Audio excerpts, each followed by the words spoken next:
Mais tu as dit d'attendre ton Mais signal. j'ai dit vas-y. Pourquoi tu me fais plus comme ça? Il m'a rien dit, donc moi j'attends. Et Non, tu dis ça tu attends va. mon signal. Tu attends ton signal. Moi j'ai appuyé ici, j'ai dit allons-y. Il m'avait dit signal, donc moi j'attendais. C'est les aléas du direct. Ouais. On reprend. D'accord, allons-y. Caresse déjà. Oui. Bon, on va corriger ça dans le montage. Voilà, donc je disais que nous allons parler de l'âge de l'église de Pergame, c'est-à-dire la lettre que Jean a adressée à l'ange de l'église de Pergame. Nous avions vu déjà deux lettres. La première lettre, Jean l'a adressée à l'église d'Éphèse, et la deuxième à l'église de Smyrne, la troisième à l'église de Pergame, que nous allons étudier aujourd'hui. Voilà. Et la lettre adressée à l'église de Pergame est mentionnée dans le livre d'Apocalypse chapitre 2, verset 12 jusqu'au verset 17. Alors, ce que je voulais ajouter comme introduction avant de commencer,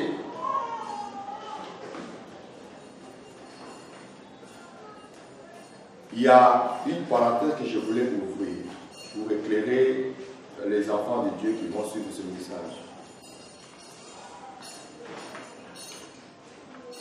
Il s'agit du chapitre 1 de l'Apocalypse.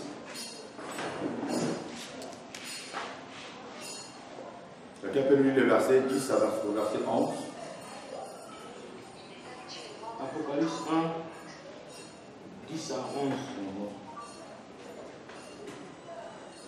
Je fus ravi en esprit au jour du Seigneur, et j'entendis derrière moi une voix forte, comme le son d'une trompette, qui disait: ce que tu vois, écris-le dans un livre, et envoie-le aux 7 églises, à Éphèse, à Smyrne, à Pergame, à Thyatire, à Sardes, à Philadelphie et à Laodicée.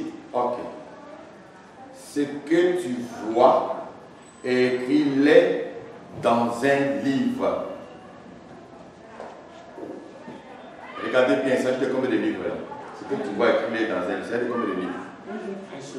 Un seul livre.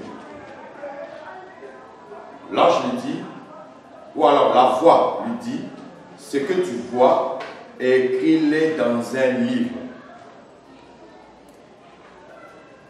Je suivis un prédicateur, un enseignant de l'évangile qui a expliqué cette introduction à sa manière en disant que ici la voix paraît à Jean, ce qu'il voit décrit ça dans un livre. Donc Jean va écrire ça dans un livre, c'est-à-dire avec un seul livre.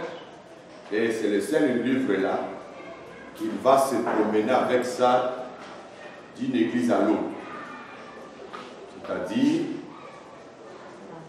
le verset 2, écris-le dans un livre et envoie-le aux 7 églises. Éphèse, Asie, Smyrne, Éphèse, Smyrne, Pergame, ainsi de suite.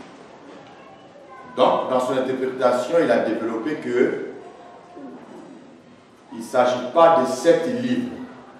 Il s'agit d'un seul livre qui devait être envoyé dans 7 églises. C'est-à-dire que on prend le seul livre, on le promène dans l'église d'Éphèse, Éphèse lit, on finit, on va dans l'église de Smyrne, Smyrne lit. Voilà. Alors on va après dans l'église de Pergame, Pergame lit, et il va préciser qu'il s'agit d'un seul message. Alors, je me suis dit qu'il fallait que j'éclaire le peuple de Dieu à ce sujet, parce que nous ne sommes pas appelés à demeurer dans la confusion. On ne doit pas créer une révélation là où elle n'a pas besoin de créer. La parole de Dieu ne se contredit pas, mais elle se complète. Amen.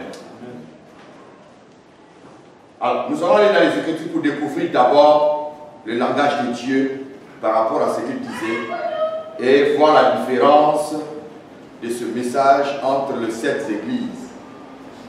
Nous allons prendre nos livres, nos Bibles témoins, c'est dans le livre d'Apocalypse chapitre 22. Nous lisons le verset 18 sur le verset 19. Apocalypse 22, 18, 19. Je le déclare à quiconque entend les paroles de la prophétie de ce livre. Je la déclare à quiconque attend les paroles de la prophétie de ces livres. Les livres, c'est écrit au pluriel? Au singulier. Au singulier. C'est de combien de livres? Un seul livre. Un seul livre. De ce quel livre il s'agit? Le livre de la prophétie, c'est de quel livre? Le livre d'Apocalypse. Le livre de l'Apocalypse. L'Apocalypse, c'est tout un livre qui est écrit en plusieurs chapitres. Dans nos Bibles, nous voyons 22 chapitres du livre de l'Apocalypse.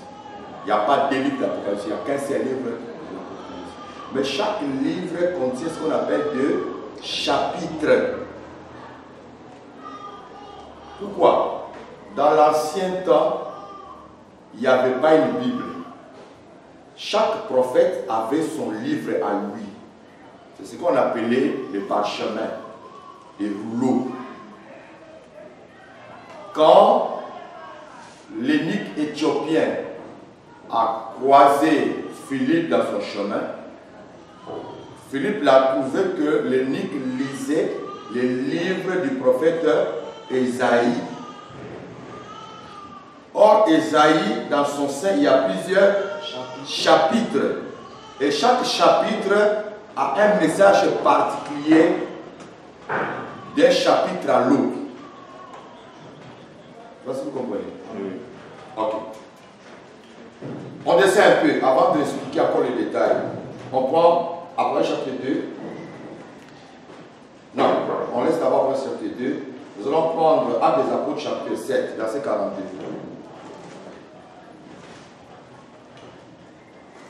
Acte 7, verset 42.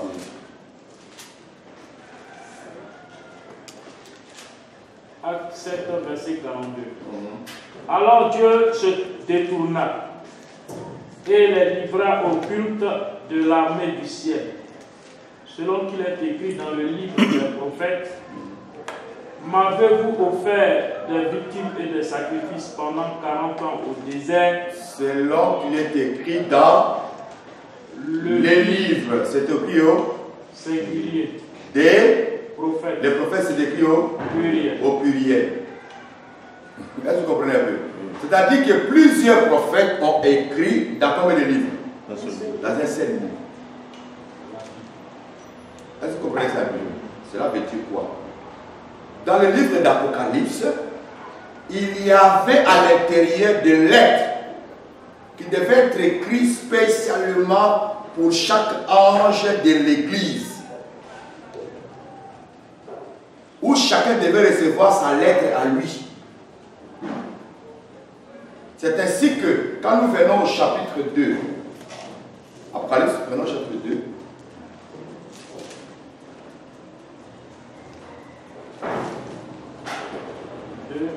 on lit le verset 1.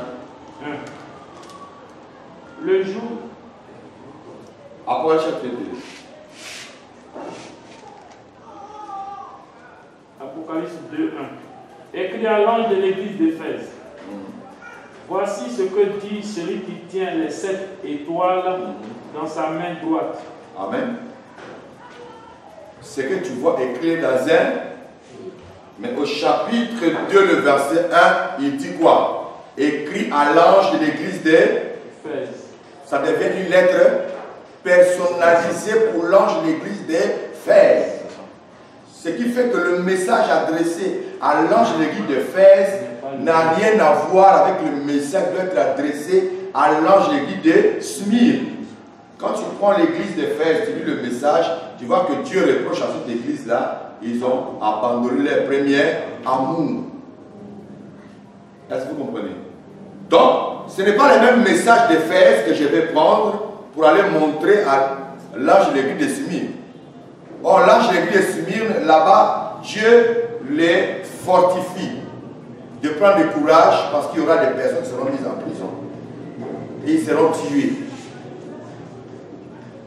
De persévérer parce que le courant de la vie leur est réservé.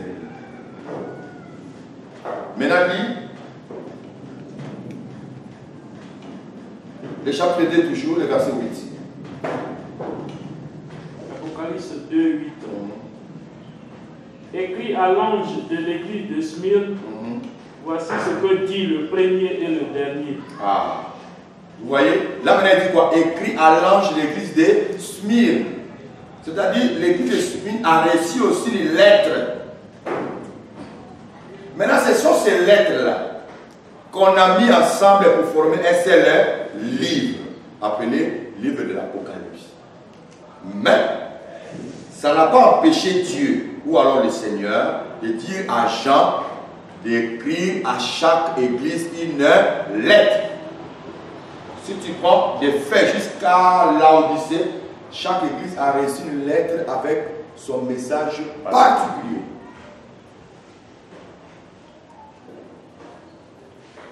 Je l'ai dit parce que dans votre chemin, vous allez croiser quelqu'un qui va vous dire que non, ça n'est pas de 7 livres, de cette lettre, il s'agit d'un seul livre, parce qu'il va s'arrêter sur ce verset-là.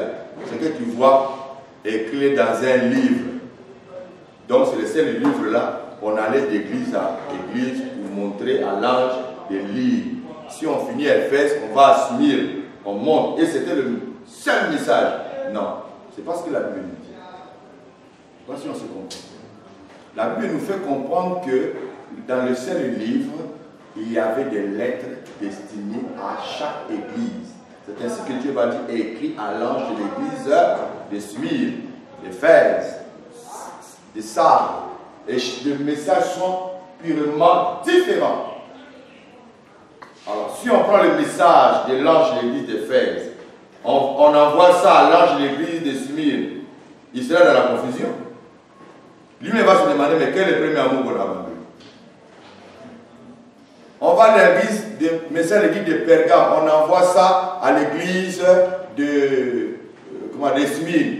On dit là où tu es, là où il y a les trônes de Satan. Smyrne serait étonné, puis on ne comprend plus rien.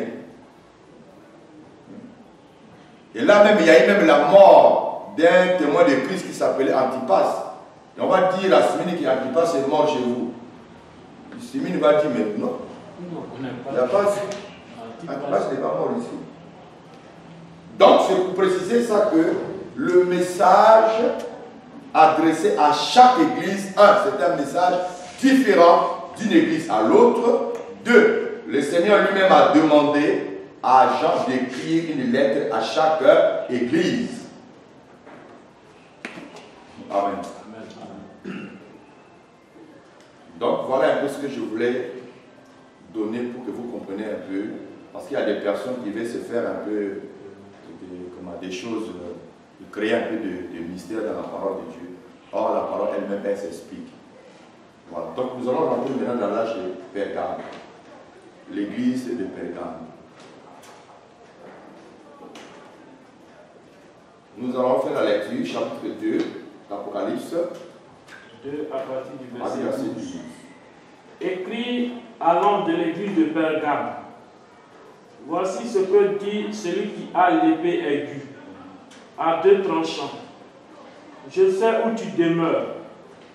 Je sais que là est le trône de Satan. Tu retiens mon nom et tu n'as pas renié ma foi.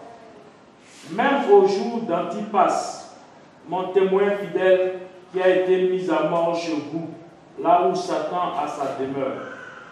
Mais j'ai quelque chose contre toi, c'est que tu as là des gens attachés à la doctrine de Balaam, qui enseignait à Balak à mettre une pierre d'achoppement devant les fils d'Israël, pour qu'ils mangeassent des viandes sacrifiées aux idoles et qu'ils se livrassent à l'impudicité.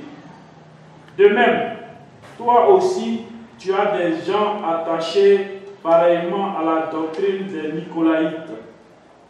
Répands-toi donc, sinon je viendrai à toi bientôt et je les combattrai avec l'épée de ma bouche. Ok.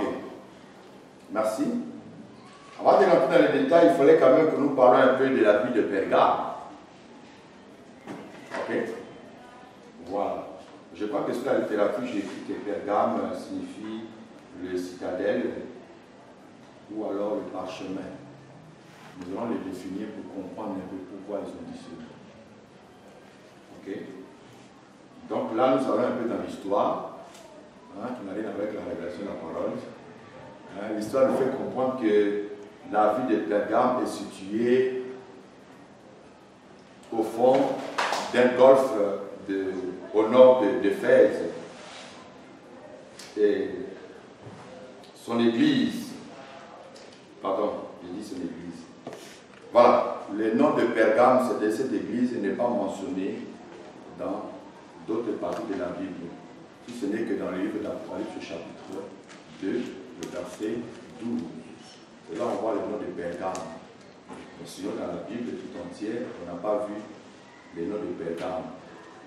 Mais nous voyons ça pour la première fois dans le livre d'Apocalypse, chapitre 2, le verset 12. Et l'histoire nous fait comprendre que cette ville était bâtie sur des collines.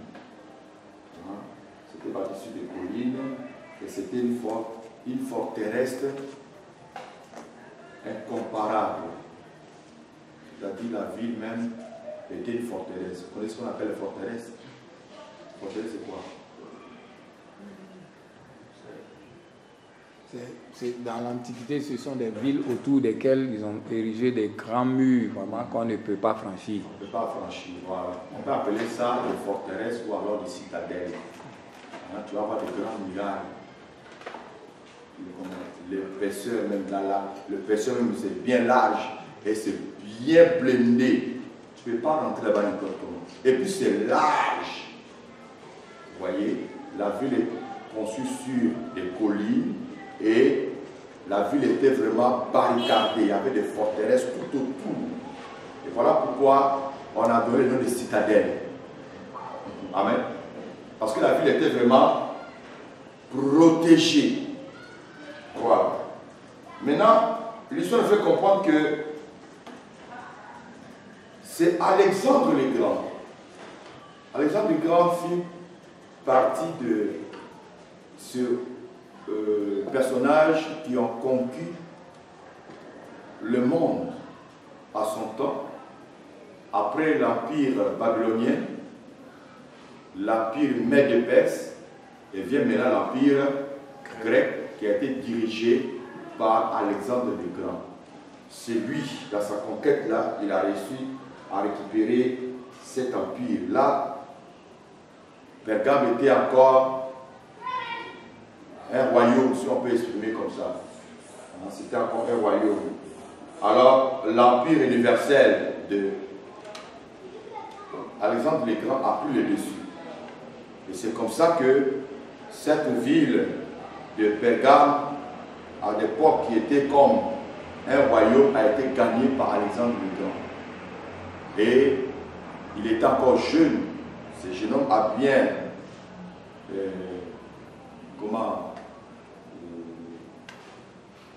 évolué, mais étant que jeune, il aimait tout l'alcool.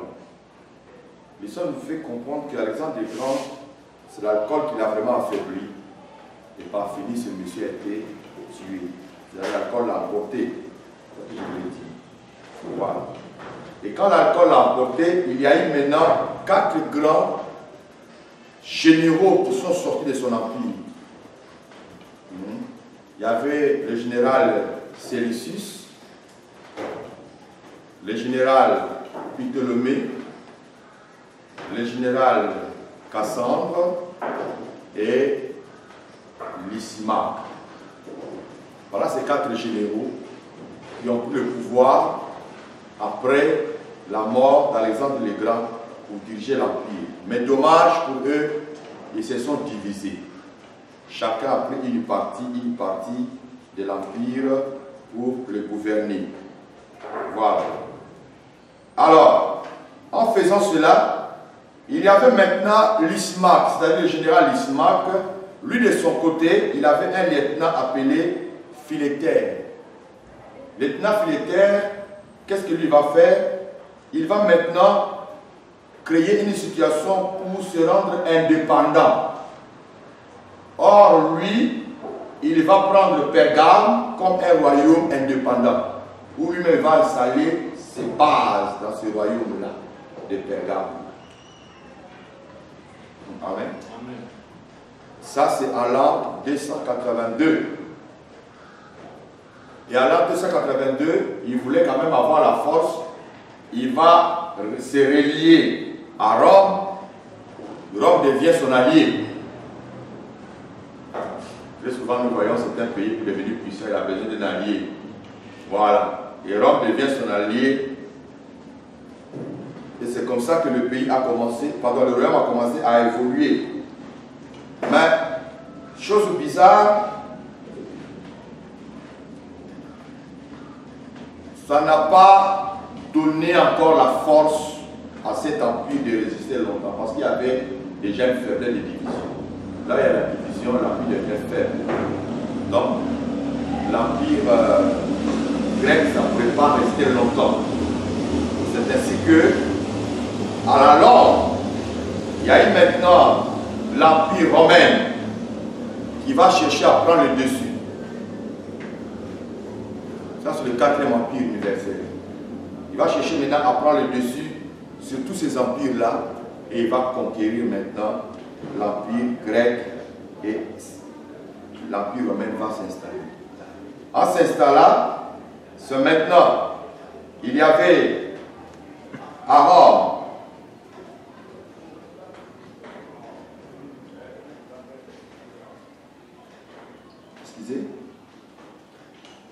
c'est comme ça que les Romains vont maintenant prendre la ville de Pergame et ils vont faire de ça une cité officielle.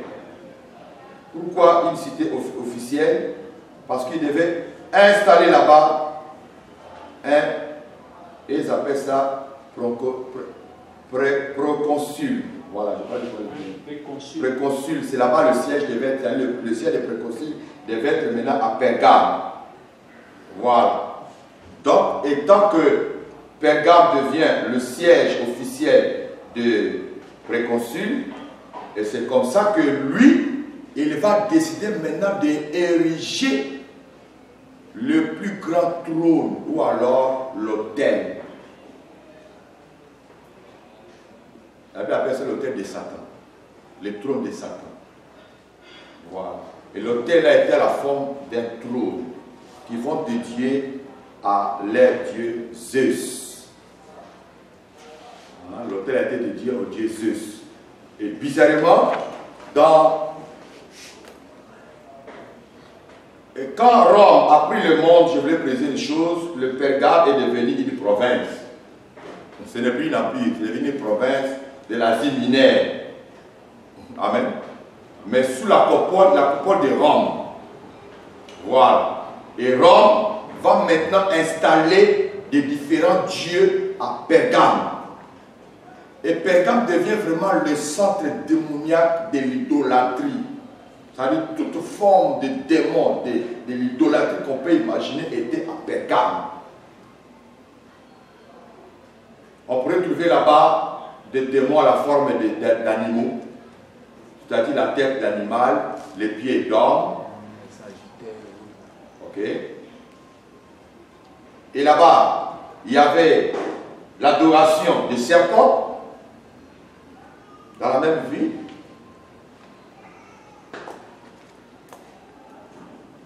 Et l'histoire nous fait comprendre que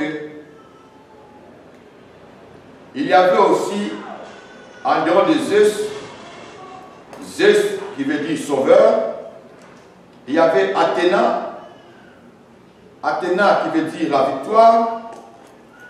On a donné ce nom-là à Athéna, victoire, c'est parce que cet royaume qui est devenu une province, ils étaient champions dans les Jeux olympiques. Voilà, donc à chaque fois qu'ils sortaient, ils remportaient le prix. Et ils se disaient que c'est leur Dieu là qui leur donnait la victoire. Voilà. Alors, ce qui est étonnant, je voulais préciser quelque chose. Dans la partie de la ville fortifiée de l'ancienne cité, citadelle appelée Pergame, frère, l'autel qu'ils ont érigé pour les dieux Zeus, cet autel avait la forme d'un trône, mesuré à lui seul 12 mètres. Et ils ont construit ça dans un vallée. Quand tu es au loin déjà, tu vois cet autel. Ça faisait déjà 12 mètres d'autel. Et ses bases faisaient 37 mètres sur 34. La base, c'est là où l'autel vient s'asseoir. Vous voyez? Donc il faisait même des sacrifices humains dans cette histoire-là. Vous voyez? Satan a vraiment été adoré dans cette ville qui est devenue une province. Mais malgré cela, il y avait l'église du Seigneur dans Pergame. Voilà maintenant le problème. Il y avait l'église du Seigneur dans Pergame.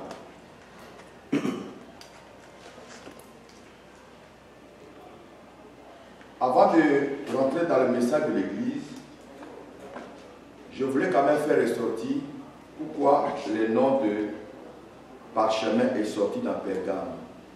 L'histoire nous fait comprendre que Pergame, à lui seul, ils avaient une bibliothèque qui couvrait au moins 200 000 volumes de livres. Et cela va engendrer une jalousie. Il y avait un monsieur qu'on appelait Ptolémée qui va décider maintenant de ne plus fournir des papyrus à Pergame. Là au moins, ils vont pu avoir ce succès-là. Et quand ils ont vu que le papyrus les a été refusé, ils vont eux-mêmes maintenant s'organiser pour commencer à fabriquer ce que nous allons appeler plus tard le parchemin. Amen. Le parchemin, ce sont des livres qui sont faits sous la base de peau d'animaux. Voilà. Donc, eux-mêmes vont commencer maintenant à fabriquer le parchemin pour ne pas que leur usine, leur imprimerie aussi tombe. Et c'est comme ça qu'ils ont appelé aussi Pergame le parchemin. Amen. On l'appelait ça citadelle, c'est parce que c'est conçu sur une fosse terrestre, ou bien citadelle. Le parchemin, c'est parce que le refus des papyrus les a amenés à fabriquer eux-mêmes le parchemin pour alimenter leur commerce. Gloire à Jésus. Voilà. Donc, voilà un peu ce que je peux dire en bref concernant l'histoire même de la vie de Pergame. Et nous allons maintenant revenir au verset 12, écrit à l'ange de l'église de Pergame.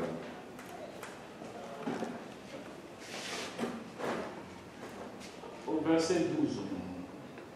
Écrit à l'ange de l'église de Pergame. Voici ce que dit celui qui a l'épée aiguë à deux tranchants. Ok. Écrit à l'ange de l'église de Pergame. Nous commençons maintenant le message. Je voulais donner une précision ici. Parce que dans ce message des actes de l'église, il y a une confusion. D'autres enseignants, quand ils tombent ici, ils vont directement dans les actes de l'église qui concernent le corps de Christ. Et ils vont attribuer cette tâche à un ange qui n'était même pas présent à Pergame. D'autres vont dire que c'était Irénée. D'autres vont dire, ils vont donner différents noms, que c'est lui qui était l'ange de l'église. Non. Frère, quand nous lisons bien le texte, le Seigneur dit à Jean d'écrire à l'ange de l'église de Pergame. Quand Jean écrivait ces lettres, ce n'était pas dans une vision. Jean écrivait avec sa plume. Et le message que Jean adressait allait à l'endroit ou bien à la rencontre de l'ange qui dirigeait l'église de Pergame. Je vous ai expliqué l'autre fois, l'ange de chaque église, c'est ce que ça signifie. On est rentré dans les étoiles, on a découvert qu'ils sont des messagers, ce sont des pasteurs qui dirigeaient ces églises-là. C'est-à-dire, Quand nous rentrons dans le message des anges de l'Église, il faut que nous sachions faire la part des choses. Cette lettre est écrite à un ange, c'est-à-dire à un pasteur qui dirigeait l'église de Pergame. À l'époque, chaque église portait le nom de la ville. Ok? Quand on dit par exemple l'église de Corinthe, c'est-à-dire l'église qui est située dans la ville de Corinthe. L'église d'Éphèse, l'église qui est située à Éphèse. L'église de Pergame, l'église qui est située à Pergame. Amen. Puisque là maintenant, Pergame, c'est une province romaine, donc ça s'est développé comme une ville. Et là-bas, il y avait un ange, c'est-à-dire un pasteur qui dirigeait cette église. La lettre est adressée à ce pasteur de cette époque-là. Là, je me fais comprendre. Lui n'a rien à voir avec les âges de l'église. Il faut que les choses soient claires. Voilà pourquoi, dans mon enseignement, j'ai fait la part des choses pour parler de la lettre et de l'esprit de la lettre. C'est comme ici, Paul adresse un livre à Timothée. À mon fils bien-aimé, Timothée. Timothée se trouvait à Éphèse.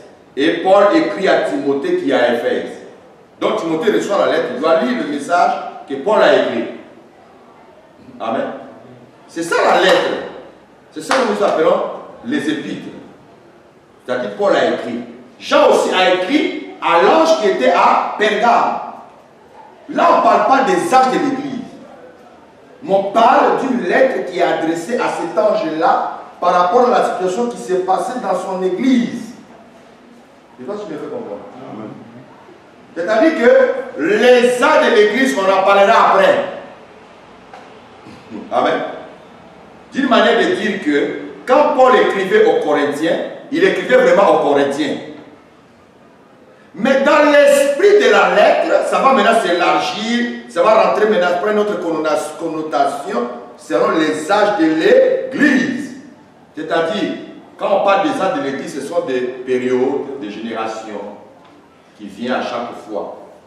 Chaque génération, chaque période, chaque âge qui vient, doit aussi lire le livre de Paul à Timothée. Automatiquement, ça les concerne aussi. Mais pourtant, ces livres, d'une manière individuelle, ça n'a pas été adressé aux âges de l'Église. Mais c'était adressé à qui? À Timothée. Je parle un peu de Timothée pour que vous compreniez mieux. Amen. La lettre était adressée à Timothée. Mais c'est trouve que le contenu de la lettre, ça concerne aussi les âges à venir. Est-ce que vous comprenez? C'est ce qu'on appelle l'esprit de la lettre. Cet esprit n'a pas été écrit simplement pour Timothée. L'esprit de la lettre n'a pas été écrit seulement pour Timothée, mais ça a été aussi écrit pour les corps de Christ. De génération en génération. Donc quand on dit ici, écrit à l'ange de l'église de Pergame, on s'adresse à l'ange, c'est-à-dire au pasteur qui était à Pergame, qui dirigeait l'église de Pergame, située à l'Asie mineure.